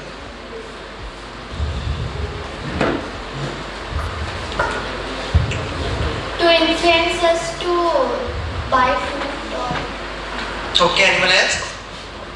आपने पता तो होगा क्या होता है जोमेटो की? Animal else? आंसर सब गल से तेरी बॉस नहीं बोलते क्या कुछ? To deliver us food as fast as possible without us moving anywhere. Okay, animal else? Anyone? Anyone? That's good. To sell their products for money. Okay, ये सब आपको पता है क्या होता है, ठीक है। अगर मैं बोलूँ जोमेटो का मेन काम नहीं है, आप क्या बोलोगे? सब तो झूठ बोल रहे हैं। जोमेटो क्या करता है, आपका डेटा लेता है। अब ये हल्दूर एरिया है, अब उनको पता है हल्दूर एरिया में लोग मटर पनीर ऑर्डर कर रहे हैं, हफ्ते में 5 ऑर्डर आ रहे हैं मटर पनीर के, या 20 ऑर्डर आ रहे हैं मटर पनीर के, एक ही एरिया में आ रहे हैं। तो उसके पास आपका डेटा है, हाँ भाई इस एरिया में मटर पनीर के ऑर्डर ज़्यादा आते हैं, इस एरिया में किस चीज़ का ऑर्डर ज़्यादा आता है। तो वो लोग क्या करते हैं, उस डेटा को कहाँ भेजते हैं? अब कोई मैं जाऊँगा नया रेस्टोरेंट खोलने, तो बैकएंड में चीज़ ऐसे काम करती है, मैं जाऊँगा भाई उसके पास, या मैं स्विगी के पास जाऊँगा, जोमेटो के पास जाऊँगा, मैं पूछूंगा भाई इस एरिया में सबसे ज़्यादा क्या बिक रहा है, जो बिक रहा है वही बेचोगे भाई, मार्केट में जो बिक रहा है वही दोगे, तभी तुम्हारी मार्केट बनेगी। तो बैक एंड में चीज़ ऐसे काम करती है, आपका डेटा ऐसे बेचा जाता है, आपको पता भी नहीं चलता है। आप नॉर्मली मटर पनीर खा रहे हो, लेकिन सबको पता है मटर पनीर खा रहे हो। दूसरे रेस्टोरेंट से आपको नोटिफिकेशन आएगा कि हाँ भाई ये नया रेस्टोरेंट खुला है, ये भी मटर पनीर बना रहा है। आप भी बोलोगे नया रेस्टोरेंट मटर पनीर, आप ऑर्डर करोगे, लेकिन आपको नहीं, आप पेनिट्रेट हो चुके हो। और अब आपको बताता हूँ मेरी क्यों ये जहाँ तक मैंने अपने 4 साल दिए हैं कि ये चीज़ कैसे काम करती है। आपने देखा होगा कि बात करते हो तो आपको ऐड दिखाता है, किसी को पता है ऐड क्यों दिखाता है और उसको कैसे पता चलता है? एनीवन? इंटरनेट के थ्रू। कैसे? जब हम बात करते तो जो हमारी इन्फॉर्मेशन होती है गूगल के पास जाती है, गूगल फिर उसके नहीं, फ़ोन साइड पे रखा है, अब बात नहीं कर रहे हो। अगर मैं फ़ोन यहाँ पे रख दूँ, मेरे फ़ोन में इंटरनेट ऑन है और अब बात करते हैं कि हाँ सर आज मटर पनीर खाएंगे, या हाँ सर आज यानी जूते लेने हैं, मुझे शादी में जाना है, मुझे ब्लेसर बनाना है। वो तो बातें सुनता ही है ना, हमारी मैसेज तो कैसे जाता सुनता है सर? है फ़ोन के थ्रू बाय इंटरनेट। तो आप सबने देखा होगा, सर ने बताया ठीक है, गूगल असिस्टेंट या आईफोन यूज़ करते हो, आप सिरी यूज़ करते हो, ठीक है। आप लोगों को क्या लगता है कि वो क्या करता है? आपने बुलाया, उसने हाँ बोल दिया, आपने बुलाया, उसने हाँ बोल दिया, उसको कैसे पता है कि आप उसको बुला रहे हो? मतलब हमारी बात सुन रहा है ना, उसको पता है कि आप उसको बुला रहे हो। अगर मैं यहाँ पे बैठा मैं बोलूँगा नबी सर हाँ बोल, तो मतलब नबी सर मेरी सारी बातें सुन रहे हैं। जब मैं नबी सर को एक कमांड दे रहा हूँ कि हाँ नबी सर ने हाँ बोल दिया, तो मतलब वो और बात नहीं सुन रहा है। अब उस डेटा को कैसे यूज़ करते हैं? वो डेटा यूज़ करता है, वो डेटा यूज़ करता है मार्केटिंग के लिए। जितने भी बड़ी बड़ी मल्टीनेशनल कंपनीज होती है उसमें लिंक होती है। गूगल, अब जैसा आप देखोगे इंस्टाग्राम ने सब खरीद लिया, व्हाट्सएप खरीद लिया, फेसबुक खरीद लिया, इंस्टाग्राम उसका था ही। अब उसने व्हाट्सएप क्यों खरीदा होगा भाई? व्हाट्सएप पे तो क्या ही है, ऐड आप दिखा नहीं सकते हो। लेकिन जब उसने खरीदा तो उसके पास क्या था? व्हाट्सएप पे डेटा था, फ़ोन नंबर, कॉन्टैक्ट है। अब उसके पास फ़ोन नंबर, कॉन्टैक्ट नहीं है। तो सब सारी चीज़ें लिंक होगी, तो लिंक होगी बहुत बड़ा। अगर एक लूप होल आया लगा लो, आप सोचोगे इंस्टाग्राम ही हैक हो गया, फिर सारा डेटा गया। आज तक अभी हम यहाँ बैठे कोई भी बंदा सेफ नहीं है। मैं यहाँ खड़ा हूँ, मैंने 4 साल चीज़ों पढ़ी है, तो मतलब मैं ये नहीं बोल सकता मैं सिर्फ हुए मैं हैक नहीं हो सकता। Anyone can be hack. हमसे ऊपर बहुत बड़े बड़े लोग हैं जिनको हम नहीं जानते हैं। Anyone can be hack. और कोई भी चीज़ 100% सिक्योर नहीं। सिक्योरिटिज्म मिथ अगर बोलो तो सिक्योरिटिज्म मिथ, क्योंकि सिक्योरिटी मतलब एक आप ये कर सकते हो कि उसके वो ले सकते हो कि यार ये नहीं करना है तो नहीं होगा, लिंक पे क्लिक करोगे। अब मैं बोलूँगा अगर आप जो मैंने अभी आपको अटैक्स बताए थे, इसमें से अगर आप जैसे मैंने बता दी ये मत करो मत करो, आप नहीं करोगे, लेकिन आप वैसे उसके बिना भी हैक हो जाओगे। अब मैंने इनको बोल दिया, नवनीत सर को चीज़ समझ में आ गई, नवनीत सर ने कहा मैं तो क्लिक नहीं करूँगा, मैं नहीं हैक करूँगा वाली बात। अब मैं किसी थर्ड पर्सन को पकड़ूंगा। अब मैंने भेज दिया मोनिका मैम को, मैंने मोनिका मैम को लिंक भेजा। मैंने मोनिका मैम से कहा कि मुझे नवनीत सर की ईमेल चाहिए, तो मैंने ऐसे भेज दिया कि अपने पास दोस्तों को रिफर करो या मतलब ऐसी कुछ मैंने सोशल इंजीनियरिंग यूज़ करी। मैसेज ऐसा बनाया कि हाँ भाई आदि मैंने क्रिएट हो गया। अब मोनिका मैम ने भेजा नवनीत सर को, नवनीत सर बोलेंगे मैम ने भेजा है, जैसे क्लिक करेंगे नवनीत सर ने ईमेल डाल दी। अब नवनीत सर ऐसे तो है कि मैंने सीधे नवनीत सर को टारगेट नहीं करा, मैंने तीसरे पर्सन के थ्रू नवनीत सर को टारगेट करा। तो ऐसे तो बहुत सारे केस होते हैं, आप हैक हो सकते हो। आप ये नहीं सोचते कि आप ये नहीं करोगे या मैं आया था ने बताया कि ये मत करना तो हैक नहीं होगा, मत करना तो हैक नहीं होगा। हैक कैसे भी हो सकते हैं, तो प्राइवेसी का मिथ। लेकिन आप जो छोटे मोटे प्रिकॉशंस होते हैं, जैसे अननोन लिंक में क्लिक मत करना। जैसे वेबसाइट बताता हूँ मैं, वायरस को होता है, ये एक ऐसी वेबसाइट है इसमें अगर आप कोई लिंक पेस्ट करते हो, ये इस वेबसाइट का नाम है वायरस टोटल, घर जाके आप सर्च कर सकते हो। इसमें आपने कोई लिंक पेस्ट करा, जैसे कोई भी लिंक पेस्ट करोगे तो उसमें क्या करता है, वो इसमें बहुत सारे एंटीवायरस वेक्टर अटैच रहते हैं। तो उस लिंक को सब जगह से स्कैन करके आपको लिस्ट प्रोवाइड करेगा और वो ये बताएगा कि ये लिंक आपके लिए सेफ है, क्लिक करना या नहीं है। तो कभी भी कोई लिंक क्लिक करते हो तो यहाँ टाको। अगर मैं बोलूँगा मैंने आपको एक PDF अटैचमेंट भेजी या आपको चिल्ड्रंस अकेडमी के मेल से एक PDF आई और जैसे मेल का एक्सेस है मोनिका मैम के पास, अगर मैं आपसे बोलूँ कि आपको चिल्ड्रंस अकेडमी से मेल आएगी और वो मेल मैं भेजूंगा, मैम नहीं भेज रही, आप तो खोलोगे नहीं खोलोगे। मैंने जितने टीचर्स हैं जितना स्टाफ है सबको मेल भेज दी, स्टाफ को मेल आती है कि कल को स्कूल बंद है, ठीक है, ये कुछ भी मेल भेज दी मैंने, ठीक है। अब मैंने मेल भेज दी कल स्कूल बंद है, अब आपको लगा अब मैम को कॉल तो की होगे ना, मैम कल को सच में स्कूल बंद है, क्योंकि हायर अथॉरिटी अगर कोई चीज़ भेजता है तो आप उसको वेरीफाई नहीं करोगे, हाँ ठीक है मैम ने भेज दिया तो बंद नहीं होगा। तो कल को कोई भी स्टाफ स्कूल नहीं आया, मैम आएगी, मैम बोलेगी सब कैसे होगा। तो ये होता है ऐसे, इसे बोलते हैं मेल स्नूपिंग। उसमें क्या होता है, आप किसी भी मेल का एक्सेस किसी भी मेल के थ्रू भेज सकते हो। वो होता है SMTP protocol, simple mail transfer protocol. ये यूज होता है मेल भेजने के लिए। जितने भी चीज़ होते हैं उनके पीछे प्रोटोकॉल यूज होता है। ऐसी मेल जब आप मेल भेजते हैं तो उसके पीछे प्रोटोकॉल होता है SMTP protocol, simple mail transfer protocol. अगर मैं उस प्रोटोकॉल को मॉडिफाई करके मैम की मेल ले सकता, मैम को पता भी नहीं चलेगा कि मैंने मेल भेज दी, क्योंकि भाई मैं मेल भेजा तो मैं मेल डिलीट भी कर सकता हूँ, लेकिन सामने वाले के फोन में रहेगा हाँ भाई चिल्ड्रंस अकेडमी से मेल आई थी और आज स्कूल बंद है। तो जो टीचर्स का क्या हो जाएगा, मास बंक हो जाएगा, कोई टीचर स्कूल नहीं आएगा, आप लोग बोलोगे बढ़िया हो गया टीचर स्कूल नहीं आएगा। तो एक एग्जांपल है कि ऐसा भी हो सकता है, everything is possible in this world of cyber space. तो आप यहाँ आके पता लगा सकते हो। यहाँ एक जैसे URL का ऑप्शन है, यहाँ एक फाइल भी ऑप्शन है। अगर आपके पास कोई फाइल आई, अब जैसे मैंने अभी एग्जांपल दिया, या आपको PDF आ गई उसी मेल में, अब आपने PDF क्लिक करी, नॉर्मल से PDF होगी, PDF ओपन हो जाएगी, ठीक है। तो PDF ओपन होगी, आपने PDF डाउनलोड कर दिया, आपका फोन हैक हो गया, क्योंकि इस PDF में मैं क्या करूँगा, मालवेयर हैक करके भेज दूंगा आपके पास, आपको पता नहीं चलेगा, आपने बस डाउनलोड कर दो, PDF एग्जीक्यूट हो गया होगा। और ये विंडोज में चीज़ें बहुत जल्दी एग्जीक्यूट होती है, जैसे आपके फोन में उतना जल्दी नहीं होगा, क्योंकि फोन में अगर आपको कुछ ऐप इंस्टॉल कराना है या कुछ भी कराना है, वो परमिशन मांगता है, वो बोलेगा इंस्टॉल कराना है, ये परमिशन देनी है। लेकिन विंडोज में क्या चीज़ होती है, अगर आप कोई भी अटैचमेंट खोलते हो तो वो चीज़ ओपन हो जाती है इजीली, वो एग्जीक्यूट हो जाती है, विंडोज इतना फुलेबल है। तो कभी भी कोई अननोन अटैचमेंट है PDF फाइल में नहीं खोलनी चाहिए, अननोन अटैचमेंट की PDF, तो आप यहाँ अपलोड करके चेक कर सकते हो, या इसमें आप कोई भी लिंक है, मलिशियस लिंक, आपको पता लगाने क्या लिंक है, तो आप यहाँ चेक करके देख सकते हो। ऐसी ही वेबसाइट मैंने आपको बताया था IP एड्रेस के लिए एक वेबसाइट होती है Verify। अगर मैं यहाँ पे जाके लिंक क्रिएट करता हूँ, ठीक हो गया, और मैं वो लिंक नमनी सर को भेज देता हूँ, और नमनी सर ने लिंक में क्लिक किया, उसमें से IP एड्रेस नमनी सर की जितनी भी सेंसिटिव इन्फॉर्मेशन है वो सब मेरे पास आ जाती है, और ये एक्सेस मेरे पास ही रहेगा, क्योंकि मैंने लिंक भेजा, आप उस लिंक को ट्रैक नहीं कर सकते हो। तो ऐसी बहुत सारी वेबसाइट है, तो कभी भी नहीं क्लिक करना चाहिए, किसी भी अननोन लिंक पे नहीं क्लिक करना है। हमेशा अगर आप इंटरनेट यूज करें तो VPN जरूर यूज करिए, क्योंकि VPN में क्या होता है, वो हमें प्राइवेसी प्रोवाइड करता है VPN।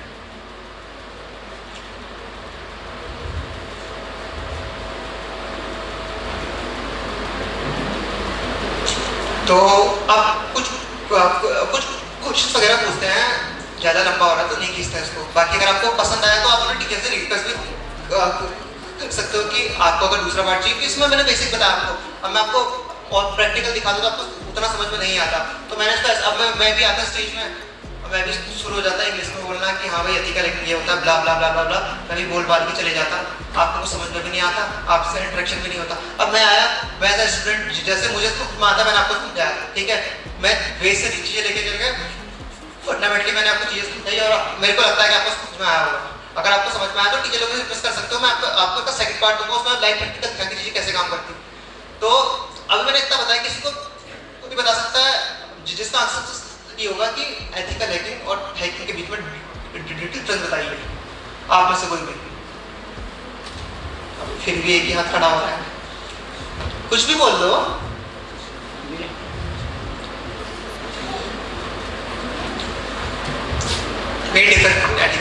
एथिकल हैकिंग और हैकिंग के बीच में डिफरेंस है कि एथिकल हैकिंग में हम परमिशन लेके यूजर के लिए काम करते हैं, और हैकिंग में हम लोग बिना परमिशन के यूजर के लिए काम करते हैं, और वो लीगल है एथिकल हैकिंग, और हैकिंग इलीगल है।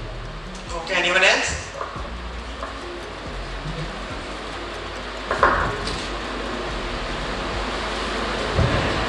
इसमें बेसिक डिफरेंस ये है कि एथिकल हैकिंग में कुछ एथिक्स होते हैं, यानी बहुत से रूल्स होते हैं जो हैकर्स को फॉलो करने पड़ते हैं। इसलिए हैकिंग साइबर कैफे का एक बहुत छोटा सा पार्ट है, तो हैकिंग एक बहुत बड़ा पार्ट है। इसमें हैकर जब चाहे कोई भी यूजर की इंफॉर्मेशन निकाल के अपने रजिस्टर से यूज कर सकते हैं।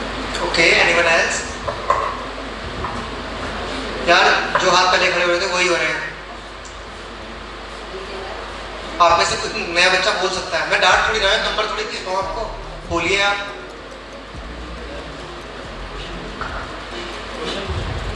यस, अभी Q&A सेशन होगा। Ethical hacking is a good way of hacking, whereas hacking is of 3 types, in which bad hacking also included. Okay, anyone else?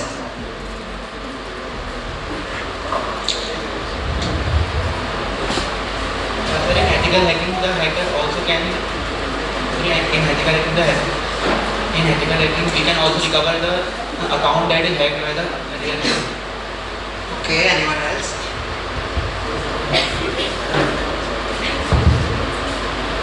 In this, it is a good way of, if our data is hacked, we can recover it, and ethical hacking is also used for recovery. Okay, very good. Anyone else? आप ना बताइए, हर किसी को अपनी तरीके की चीजें समझ में आती है, आपको जितना समझ में आया हैकिंग और एथिकल के बीच में डिफरेंस आप बता सकते हैं। एथिकल हैकिंग की बाउंड्रीज होती है, लेकिन हैकिंग की कोई बाउंड्रीज नहीं होती है। Okay, very good. Anyone else? Ethical hacking में रूल एंड रेगुलेशंस होती है और ये इलीगल नहीं होती है। और नॉर्मल हैकिंग में हम जो चीज़ें होती हैं, मतलब किसी का भी प्राइवेट अकाउंट हम यूज़ कर सकते हैं। अब IP एड्रेस, ये anyone else? You can ask the question. You are saying that. Sir मेरा क्वेश्चन ये था, जैसे आजकल कई एप्लीकेशंस होती हैं, जैसे मैं एग्जांपल लूँगा पिक्सआर्ट का, फोटो एडिटिंग ऐप है, तो वो आजकल सब्सक्रिप्शन मांगती हैं। जैसे मैं उसे ओपन करने आऊँगा तो अब एक जगह वो सब्सक्रिप्शन मांग रही है, और मैं अगर क्रोम से करूँगा उसका APK वर्जन आता है जो फ्री में मेरे को एडिटिंग करके देता है। तो मेरे को किस तरफ जाना चाहिए, उसका सब्सक्रिप्शन लेने की जगह या उसके फ्री वर्जन में? ऐसे ही नेटफ्लिक्स का भी है। सबसे बड़ी बात, कोई चीज़ फ्री नहीं मिलती है, कोई भी चीज़ फ्री नहीं होती है। वो आपको लग रहा है फ्री है, ठीक है, आपने वो एप्लीकेशन डाउनलोड कर दी, आपको नहीं पता बैकग्राउंड में आपको कौन कौन सा डेटा जा रहा है। आपने तो एप्लीकेशन डाउनलोड कर दी, मूवी देख रहे हो, बिल्कुल नेटफ्लिक्स एंजॉय कर रहे हो, अब बैकग्राउंड में आपका डेटा जा रहा है, आपको पता ही नहीं है, और वही डेटा आपके खिलाफ यूज हो सकता है। तो हमेशा मॉड एप्लीकेशन कभी यूज मत करो, और अपने फोन में मॉड एप्लीकेशन कभी इंस्टॉल मत करो। अगर आप मॉड एप्लीकेशन इंस्टॉल करते हो तो नहीं पता है वो कौन सा डेटा, कौन सा स्क्रिप्ट डेटा आपका ले सकती है। आपकी फोटोज, आपकी वीडियोज, आपके अकाउंट, जितने भी सोशल अकाउंट, आपके पासवर्ड, वो सब जा सकते हैं। तो आपको यस सब्सक्रिप्शन, वैसे तो ये है कि वैसे फ्रीली चीजें अवेलेबल, सब्सक्रिप्शन तभी लो जब उसके बाद। अब आप एडिटिंग की बात कर रहे हो, पिक्सआर्ट की अपने बात करें, अब आप नॉर्मल एडिटिंग कर रहे हो तो वो प्रोवाइड करता है। अगर आपको ये है कि आपको एडिटिंग करनी है, मतलब अच्छी एडिटिंग करनी है, आप उस फील्ड में जाना चाहते हो तो आप सब्सक्रिप्शन लो। मतलब फ्रीली वो चीजें अवेलेबल होती हैं जब वो एप्लीकेशन प्रोवाइड करते हैं, कि कुछ जो उनके टूल्स होते हैं अवेलेबल होते हैं कि आप फ्रीली यूज कर सकते हो। बाकी सब्सक्रिप्शन में ये है कि सब्सक्रिप्शन के थ्रू ही जाना चाहिए। अगर आप कोई मॉड यूज कर रहे हो, आपको नहीं पता मॉड आपके बैकग्राउंड में कौन कौन सा डेटा ले रहा है, सबसे बड़ी बात। Anyone else want to ask any question? Mod app use करूं लेकिन VPN से करूं तो क्या होगा?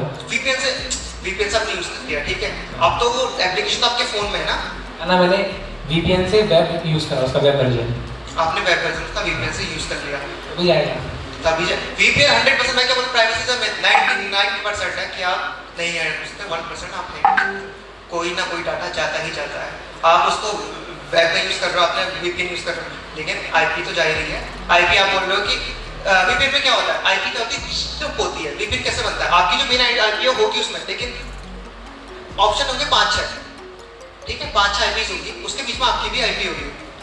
तो जो इतने बड़े लेवल में होंगे वो आराम से निकाल लेंगे आपकी IP क्या है, सबसे बड़ी बात, क्योंकि उनको पता है ना कहाँ से लोकेट कर रहे हो। अब जैसे ठीक है, आपने बोला आप जैसे मैं एग्जांपल देता हूँ, किसी एप्लीकेशन का जो वीडियोस वगैरह प्रोवाइड कर रही है या मूवीज वगैरह प्रोवाइड कर रही है, ठीक है, वो बंदा ये नहीं देख सकता कि आपकी लोकेशन क्या है, लेकिन अब आप उसमें वीडियोस देख रहे हो। ज़्यादातर हम क्या देखते हैं, अब हम इंडियन से तो हिंदी वीडियोस देखेंगे, ठीक है, अब उसको पता है कि आप इंडियन हो, ठीक है, हिंदी वीडियोस देख रहे हो, आपको हिंदी आती है, ठीक है, उसको एक सिंपल सा हिंट मिल गया। अब वो क्या करेगा, जितनी IP एड्रेस है उस पे लिंक होगी, उसमें से इंडियन IP एड्रेस ढूंढेगा, और बहुत और IP एड्रेस क्यों होती है, तो वो एक कंट्री से दूसरी कंट्री क्यों होती है, बहुत कम चांसेस होते हैं एक ही कंट्री में 2 IP एड्रेस क्यों होते हैं। तो वो मेन वो होता है कि आप सोचते हो VPN यूज करें, वो है कि हाँ भाई आपने VPN यूज कर दिया कि हाँ नहीं हो सकते वाली बात है, लेकिन वो एक छोटा सा स्टेप होता है कि हम जैसे हम बोलते हैं कि अगर हम बाइक चला रहे हैं तो हेलमेट पहनना चाहिए। अब ये तो पता है हेलमेट पहनोगे एक्सीडेंट नहीं होगा, चोट लगेगी, लेकिन उसके जो कॉन्सिक्वेंसेस होते हैं वो सब थोड़े लेवल तक घट जाएंगे। जैसे बोलते हैं हमारा स्केल है तो चोट लगेगी तो डैमेज होगा, ठीक है, तो इसका सबसे सेंसिटिव चीज़ के अंदर आता है, तो उसको ऐसा प्रोटेक्शन दिया जाता है। तो ऐसा नहीं होता है जो हेलमेट पहनता है उसका एक्सीडेंट नहीं होता, उसको चोट नहीं लगती होता है, लेकिन उसको एक वो दिया जाता है कि हाँ भाई हेलमेट पहनो तो you will be secure. Anyone else? Any question hacking से रिलेटेड, कुछ भी पूछ लो। लास्ट वन,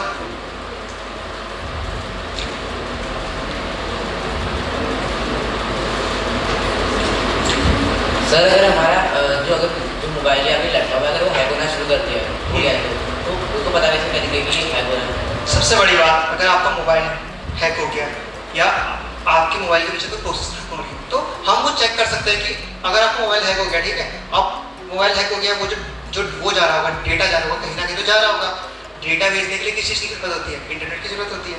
अब आप वो चीज़ देखोगे आपका इंटरनेट यूजर्स ऑप्शन होता है, वहाँ जाओगे आप वहाँ देखोगे कि आपको इंटरनेट यूजर्स कौन से एप्लीकेशन ज़्यादा कर रहे हैं। अब आपको इंस्टाग्राम यूज़ करना है, ठीक है, यूट्यूब आप सर्च कर रहे हो, अगर कोई तीसरी एप्लीकेशन आपको दिख रही है, हाँ भाई इंटरनेट यूज़ कर रही है, आपको नहीं पता है उसकी प्रोसेस क्या हो रही है, क्या पीछे से हो रहा है, अगर आप वो देख रहे हो तो हाँ भाई आपका फ़ोन हैक है। और सबसे बड़ी बात, अगर आपका फ़ोन हैक होगा तो आपका जो डेटा ज़्यादा यूज़ होगा, आपका फ़ोन जल्दी हीट होगा, आपके फ़ोन की बैटरी है जल्दी नीचे है, तो कभी भी जाती है। और सबसे अगर आपको लगता है ऐसा हो रहा है तो आप अपने फ़ोन को रीस्टार्ट कर सकते हो।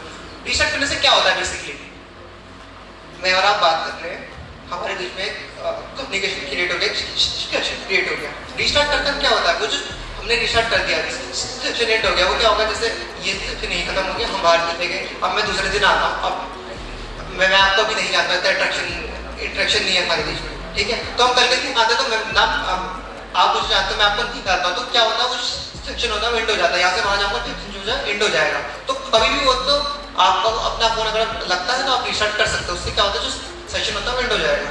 तो आपका फ़ोन अगर वो जो कनेक्शन बिल्ड हो रखा है हैकर के बीच में और एक आपके बीच में, वो डिस्कनेक्ट हो जाएगा। अब वो कनेक्शन को फिर बनाने के लिए हैकर को कुछ ऐसा कराना पड़ेगा जिसने पिछली बार कराया होगा कि आपका फ़ोन हैक करने के लिए पहले तो कोई थर्ड पार्टी एप्लीकेशन को इंस्टॉल ही नहीं करनी चाहिए, या किसी लिंक में क्लिक कर लीजिए, या किसी अननोन अटैचमेंट को कभी डाउनलोड मत कीजिए। मैं आपको बताऊंगा कि अभी जैसे यहाँ पे फोटो क्लिक हो रही है, अगर मैं बताऊंगा इस फोटो से मैं लोकेशन निकाल सकता हूँ, ये आपको पता होगा, आपने रील भी देखी होगी कि लोकेशन निकल जाती है। अब मैं बोलूँगा कि लोकेशन मॉडिफाई भी हो सकती है, मैनिपुलेट भी हो सकती है। आपने भी रील देखी, आधी नॉलेज देखी कि हाँ भाई ये फोटो है, इसका वो कैसे निकलता है, मेटा डेटा से। हर फोटो में मेटा डेटा होता है, आपको पता है भाई। मेटा डेटा बहुत सारी वेबसाइट होती है, उसमें जो आपका वो होता है मेटा डेटा होता है, वो आपको प्रोवाइड कर देती है इस फोटो का, और फोटो डॉक्यूमेंट फॉर्मेट है। नवनीत ने मुझसे बोला कि यार मैं तो स्कूल में हूँ, अपने से कहीं घूम रहे हैं, ठीक है, कि मैं अभी आपसे नहीं मिल पाऊंगा, ठीक है। मैंने अपने से बोला आप मुझे अपनी फोटो सेंड कर दीजिए डॉक्यूमेंट फॉर्मेट में। नवनीत ने कोई फोटो सेंड कर दी मुझे, पुरानी फोटो सेंड कर दी, सर ने भेजी, मैंने फ़ोटो ली, मैंने उसका मेटा डेटा निकाला। अब मुझे उस फोटो में सब पता चल जाएगा, वो फोटो कहाँ ली गई थी, किस डेट को ली गई थी, किस टाइम को ली गई थी, ठीक है। अब आपको ऐसा लगेगा कि हाँ ये सब हो जाता है मेटा डेटा। अब मैं बोलूँगा मेटा डेटा मैनिपुलेट भी हो जाता है, बहुत सारे करते हैं मेटा डेटा मैनिपुलेट कर सकते हैं। अब अगर सर को इतनी नॉलेज होगी, सर क्या करेंगे कि वो फोटो का पहले मेटा डेटा देंगे, एक्सट्रैक्ट करेंगे, फिर उसको मैनिपुलेट करेंगे, फिर उसकी लोकेशन सर डाल देंगे। चिल्ड्रन सेकेंड में जो टाइम होगा अभी टाइम लगेगी तो सर तो मैं भी देखूँगा, मैंने भी देख लिया कि हाँ सर तो चिल्ड्रंस में ही, ठीक। तो ऐसी चीज़ें होती है। अब मेटा डेटा मैनिपुलेट होता है, ये भी पता चल जाता है क्योंकि बहुत सारी चीज़ें, एक हैश वैल्यू होती है, जैसे आपको पता होगा आजकल बिटकॉइन्स है, तो वो ब्लॉकचेन पे काम करते हैं। तो ब्लॉकचेन क्या चीज़ है, उसमें जो ब्लॉकचेन एक पूरा कनेक्शन बना रहता है। मैं कैसे एग्जांपल देता हूँ, जैसे हमारी हाईलाइट्स है, ठीक है, ये ब्लॉकचेन हो गई, जैसे 1 2 3 4 5, ठीक है, ये फ्लाइट अब ब्लॉकचेन काम कर रही है। अब क्या होता है, अगर मैं इसमें से इसको निकालकर वो करता हूँ, मैनिपुलेट करता हूँ, तो क्या होता है, पूरी ब्लॉकचेन क्या होती है, इम्पैक्ट करती है, और वो इस चीज़ को एक्सेप्ट नहीं करेगी क्योंकि उसकी हैश वैल्यू चेंज हो गई है। ऐसी तो अगर कोई मेटा डेटा, अगर किसी ने मेटा डेटा को मैनिपुलेट किया तो आप उसको पता लगा सकते हो कैसे, जो उसकी हैश वैल्यू होती है चेंज हो जाएगी, जो ओरिजिनल हैश वैल्यू होगी कुछ और होगी, लेकिन जब आप उसको एडिट करोगे या मेटा डेटा मैनिपुलेट करोगे तो उसकी हैश वैल्यू चेंज हो जाएगी। तो आप ऐसे पता लगा सकते हो कि क्या चीज़ है। Anyone else, any question? Okay, चलो आपकी छुट्टी हो रही है, तो अगर आपको अच्छा लगा तो आप मैम से पहले उनको माइक दे दीजिए, उनके पास में क्वेश्चन है। लास्ट क्वेश्चन है आप। सर आपने फायरवॉल के बारे में बताया था, तो ये हमारे फ़ोन में काम कैसे करता है, ये कितना प्रोग्राम कैसे कर सकते हैं? जैसे फायरवॉल है, फायरवॉल विंडोज़ में काम करता है। मेन थिंग जो हमारे फोन होता है, फोन में अलग चीज़ काम करती है, वो एंड्रॉइड वर्जन अलग चल रहा है, ओएस अलग चल रहा है। ऑपरेटिंग सिस्टम फायरवॉल में विंडोज़ होता है, विंडोज़ में फायरवॉल इंस्टॉल होती है, तो उसमें वो फायरवॉल क्या होती है, उस फायरवॉल में पहले ही चीज़ें जो अटैक्स हुए हैं, जो अटैक्स होते हैं, जो डेटा ब्रीच होते हैं, कैसे हुए, जो जितने भी लिंक होते हैं वो सब अपलोड हो जाते हैं, ठीक है, कि हाँ भाई अगर ऐसा इतना फ्यूचर हो तो आप इस चीज़ को एक्सेप्ट ना करें, ठीक है। तो उससे क्या होता है कि इन द फ्यूचर अगर कोई ऐसी चीज़ आती है या वो आपके कंप्यूटर के अंदर आने की कोशिश करती है, तो उसके पास डेटा पहले से है ना कि हाँ कि ये एंटर अगर ये है तो ये मलिशियस चीज़ है, ये मतलब इसको अगर एंट्री देंगे तो मलिशियस है, या आगे आके पूरा सिस्टम एक्सप्लॉइट कर सकता है, सिस्टम को डैमेज कर सकता है। तो इसलिए क्या करती है, फायरवॉल को अंदर नहीं आने देती, फायरवॉल उसकी एंट्री रोक देती है। तो ऐसे फायरवॉल काम करती है। जो तो इस वेबिनार को यहीं करते हैं। बहुत अच्छा लगा आप लोगों के साथ इंटरेक्ट करके, और मैं हमारे स्कूल चिल्ड्रंस अकेडमी को बहुत बहुत थैंक्स करना चाहूँगा कि उन्होंने मुझे इतना बड़ा प्लेटफॉर्म दिया आपसे इंटरेक्ट करने के लिए। इस सेमिनार उन्होंने अरेंज कराया। सो Jai Hind, Jai Bharat and Vande Mataram. Thank you so much, Digvijay and Raksha. हमने आपको प्लेटफॉर्म नहीं दिया है, ये आप ही का प्लेटफॉर्म है. So it's just that we are giving you, you have given us an opportunity to host you. हमारी पिछली बार में जब बात हुई थी, we are always wanting कि we get connected with our alumni, and this is such a great opportunity. इनको और जगह से भी आया था offer, but he did not accept that first. He said, I will first go to the school which I studied from, and then somewhere else. So this is the first school that he is coming and talking to, and you know, in coming future, we hope that you go to different places and earn a good name for yourself, which you already have. Students, अभी तक हम अपने हिसाब से आप लोगों के लिए seminars arrange करा रहे थे. What sir has said right now, Digvijay sir, कि अगर आपका मन है, तो हमें सामने से भी reciprocity होनी चाहिए कि मैम किसी से भी कह सकते हो, मुझसे कह सकते हो, मैम लोग यहाँ बैठे हैं, सर हैं, you can talk to them and tell them that this is one thing that we want to learn about. Can you please arrange somebody who is from the same genre for us, so that we hear what they are saying, right? अगर आप चाहते हो sir को और सुनना, हमें सामने से लगना चाहिए. ऐसा नहीं हो कि we are forcing something on you कि अरे ये तो रोज का है, इनका कुछ ना कुछ होता ही रहता है. ठीक है, तो ये चीज मुझे ना लगे. सामने से अगर आएगा तो हम कराएंगे, otherwise, right? If you really want to learn something, and this can be anything, right? We will try arranging seminars. It can be a physical one, जैसे अभी हुआ है, और Zoom पे भी हम करा चुके हैं, that you already know. ठीक है? So just tell us so that we are also happy कि ठीक है, हमारे बच्चे भी चाहते हैं ये करना, right? Thank you so much, Digvijay. Students, can you please take over?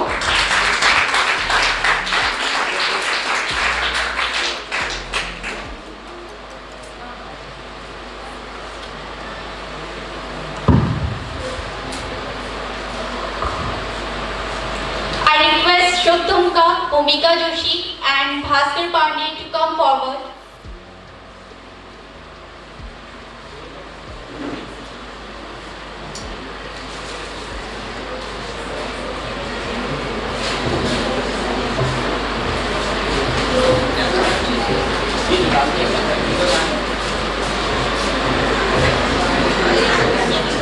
Priyanshi ma'am, please come forward.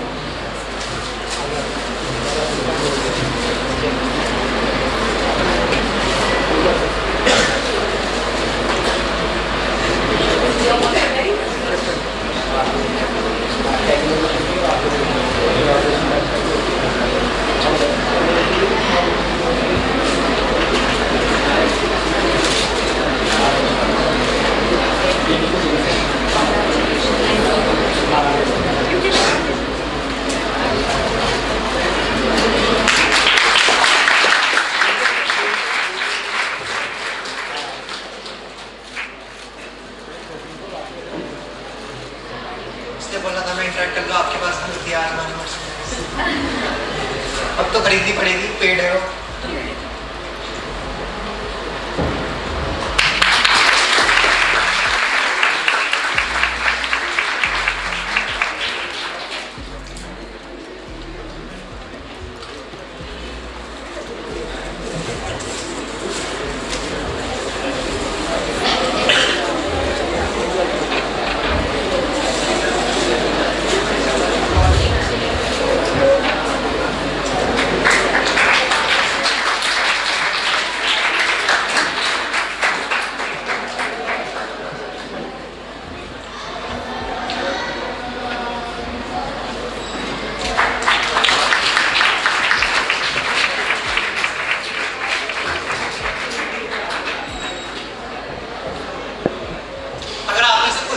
Feedback देना चाहेगी यहाँ से आपने कुछ गलती करी, क्योंकि बच्चा गलती से सीखता है. जैसे आप वैसे मैं भी हूँ, कोई भी फीडबैक देना चाहे तो यहाँ पे आके एक फीडबैक भी दे सकते, वीडियो रिकॉर्ड करा सकते feedback.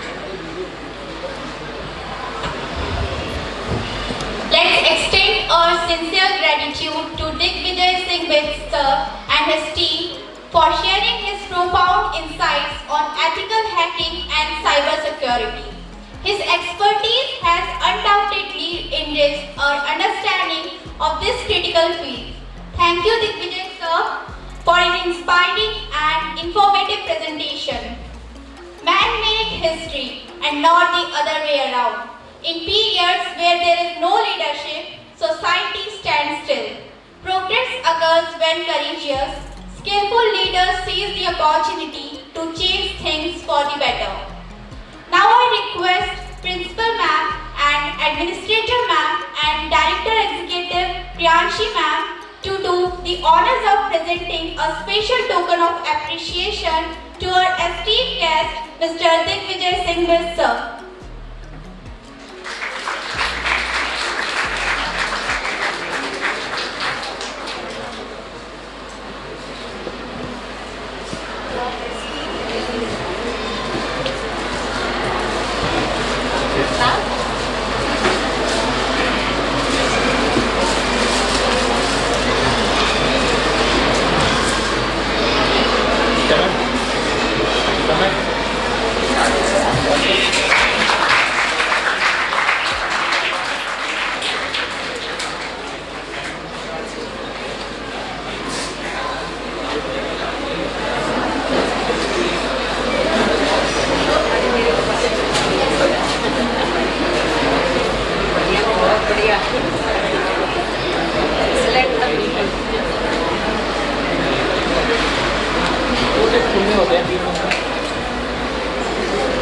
Extend our heartfelt thanks to Digvijay Singh Vis. Your expertise and passion for ethical hacking have illuminated our minds today. We are truly grateful for the invaluable knowledge you have shared and the inspiration you have provided. Your dedication to training the next generation in cybersecurity is commendable, and we appreciate the impact you have made. Thank you, Digvijay sir, and his team for an enlightening and engaging session.